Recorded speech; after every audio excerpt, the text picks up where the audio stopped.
Hello, everybody. Good evening. We will be getting started with today's seminar in approximately 60 seconds.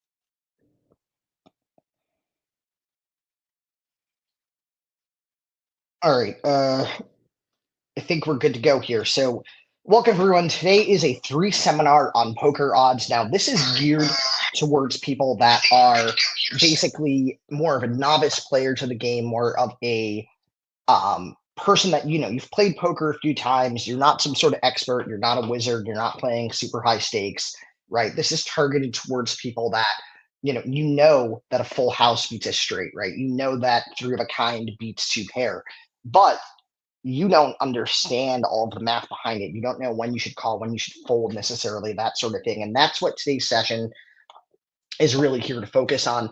I'm Matt Soul, and I'm doing this totally free. A lot of people say, hey, pay me and you can listen to my seminar. I'm not doing that. So I'm a tournament focused poker player. I've got 5 figures of career reported wins. If you look at Global Poker Index, I play poker not to gamble, but because it's a game of skill like chess. And I don't focus on the money, right? Other people, they say, oh, we want these people to suck. We want to play idiots. They want to exploit them. They're trying to screw you. They want you at the table so they can take your money. But my goal is to help people become better poker players. You can find me on X at Matt Solon and in the Bergfish Poker Uncensored group on Facebook. So to get into the topic of odds, right? Your first type of odds in poker are what we call direct odds or pot odds, and that's the ratio of the cost to call against the size of the pot. We calculate this with a simple mathematical formula. Now you don't need to know calculus or anything crazy like that. Pretty much you're taking your cost to call and you're dividing that by the size of the pot plus that cost. So an example here, if there's $60 in the pot, you have ace 10 suited spades, and you've got jack of spades, eight of spades, 3 of diamonds, 2 of clubs here. You need to call the $15 bet that somebody made.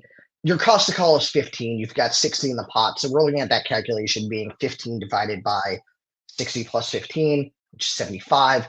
And that gives us 0.2 or 20%. Now, how does this come in useful if you're playing poker? Well, the reason that pot odds are useful is that you can make decisions mathematically correctly based on whether calling would be profitable or not. So in the prior example, your equity in the hand is near 40%, so you've got about a 40% chance to hit your draw and win. Since the pot odds are 20% and your equity is higher than that, calling is profitable. And that means that you can try to hit the nut flush there. You can make that call, and it's a profitable move long run. But what happens if the bet's 50? Now, if the bet's $50 into a $60 pot, now you've got 50 divided by the sum of the pot size, 60 plus that $50, which is 110. And now you're at 45%. So your equity is lower than those odds. And that means that the right move is to actually fold. And that's how direct odds work. Now, people will say, but what happens if I call and then I hit it and the guy were to go all in because they had something pretty good, like they had top 2 pair and they're putting the chips in? Well, that's where our next topic comes in, and that's implied odds. So implied odds are based on the potential to win more money in the hand. If you make a draw, is your opponent going to put more money into the hand or something worse? And that can actually make it profitable to make calls without the direct pot odds to do so.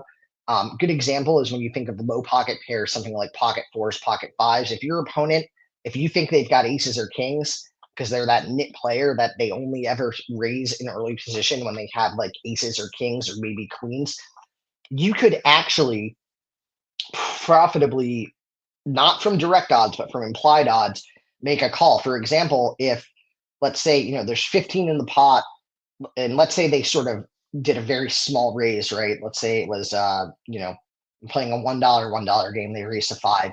You've got around 12% equity to hit your 3 of a kind on the flop there, or just hit the 3 of a kind in the hand. If the pot is 15, you need to call 5. you should probably fold. But based on implied odds, if you know your opponent would only be raising from early position with something strong, pocket queens, pocket kings, pocket aces, and they're never going to fold an overpair, or they very rarely fold an overpair, you could actually get their entire stack, right? If you hit that set. And so that gives you the implied odds to call.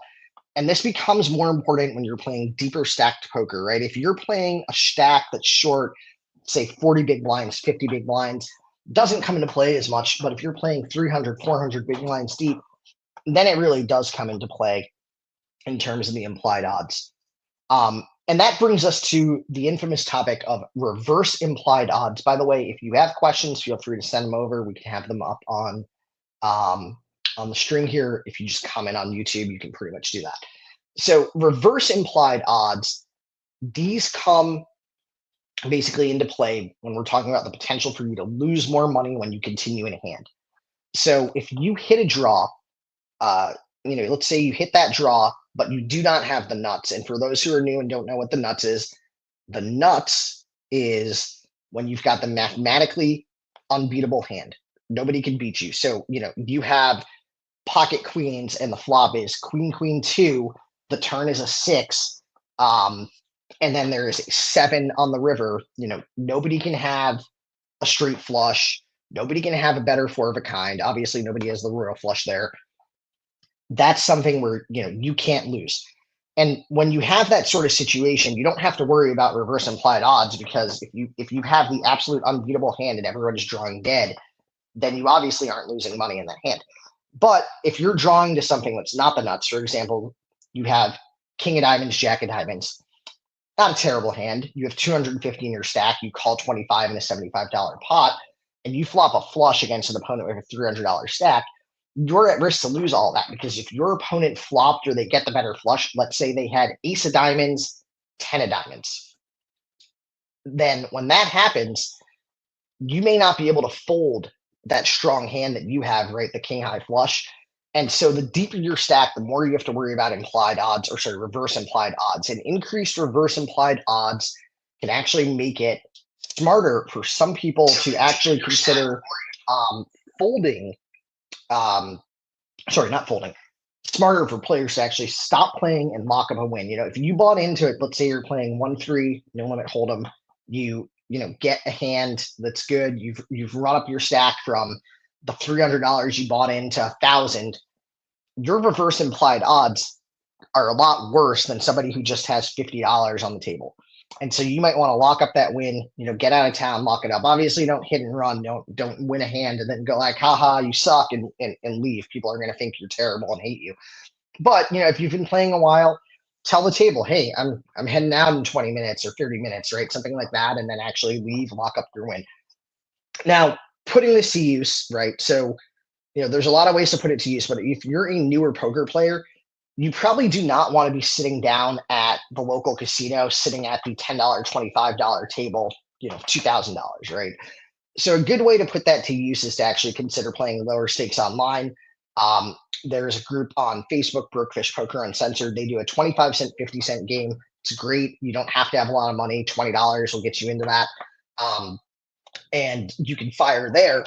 But eventually, as you move into a more skilled level of plays, you learn more about poker, read books on poker, you become a better player, you're going to want to play those higher stakes. And that's where you might have to go to places like, I think Bellagio, Las Vegas has the $100, $200 table, stuff like that. Now, not everybody's going to be great at poker and get to that. Also, not everybody's bankrolled for it. And this was a quick, 10 to 15 minute seminar, so we're not going to have time to get into all that. But if you have ideas for future seminars, reach out to me again at Matt Solon on X, formerly known as Twitter. You can find me on Facebook.